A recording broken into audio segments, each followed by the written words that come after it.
Very nice. Made Well, their Lainey, day. I hope that those new little ones with their new bikes got out to enjoy, riding their bike around the community. I mean, it was a gorgeous weekend for us. Yeah, and for some folks, still summertime, Yes. right? Yeah, not quite back to school for everybody yet. But if you are headed back tomorrow, we've got warm, muggy conditions again and a small chance for an afternoon shower or storm out there today. Had a few clouds around. It was hot, right? Temps around 90 degrees. Humid as well. Not much in the way of rain. We had a few spotty showers out there. Here's the big news this week. The temperatures are going to drop a little bit from high 80s into low to mid 80s. We also have storm chances that are going to increase for the latter half of the week. We're going to talk more about Aaron as well. High temperature today, 90 in Greensboro, 92 Winston-Salem and Burlington, 91 in Lexington, Danville also into the low 90s. It's still warm out there. Temperatures in the 70s for the most part, not just in our area, but all the way to the coast and down into South Carolina as well. Radar's pretty quiet right now. It should be mainly clear to partly cloudy in the morning. Could be a bit of patchy fog. We'll start around 70 degrees. Should be a pretty dry day. Don't see a lot of blue popping up there, so not much in the way of rain. An isolated shower or thunderstorm chance. Definitely a humid day. Morning temps around 72, your high 89 tomorrow afternoon. For the foothills, some fog in the morning and then a high of 88 by late tomorrow. And we should get up to about 83 in the mountains tomorrow afternoon with that small chance of a shower or thunderstorm as well.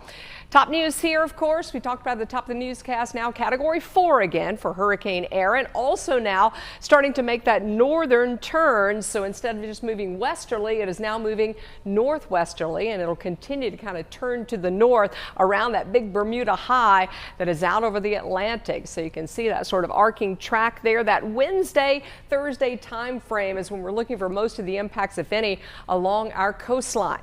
They are dealing with it down to the south right now. Tropical storm warnings are out. Thankfully, this storm, the center's strongest winds staying to the north. You can see some of the rain associated with it as well. That wind field extends out now about 230 miles from the center. These are tropical storm force winds. That's going to be key. We're going to be watching that as the storm makes that turn more to the north, and perhaps some of these tropical storm force winds may even brush up against our coastline. So we'll have to watch that as well. You look at the wave heights where they see, of course, the higher waves down to the south, 20 to 30 feet right now. We're going to see wave height increases all along the southeast coast. In fact, life-threatening rip currents and surf are in the forecast because this is forecast to become a large storm, meaning it's going to spread out and those winds are going to cover a huge area of the Atlantic. You can see the model's forecast pretty much all in general agreement. There are some that are a little bit farther west.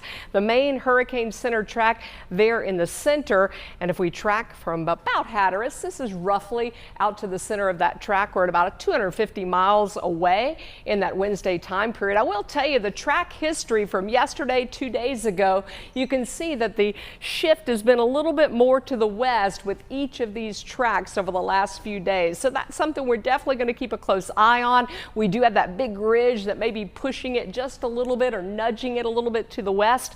Something we hope that will nudge it a little farther to the east is this front that is moving now out of Canada.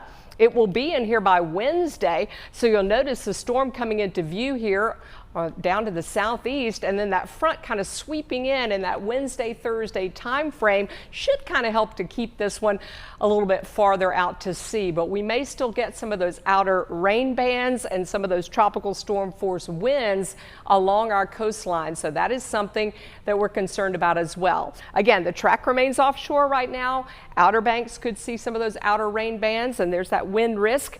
All along the North Carolina, South Carolina coast, we are talking about dangerous surf and rip currents.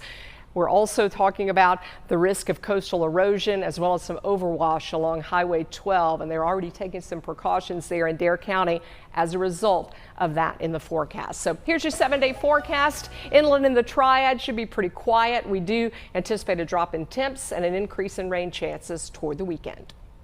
Sounds like a busy week, Lainey. Thanks. Well, despite a lack of success this preseason, Dave Canales is keeping his original plan going into the final matchup before Week 1. Plus, the U.S. Open continues this weekend.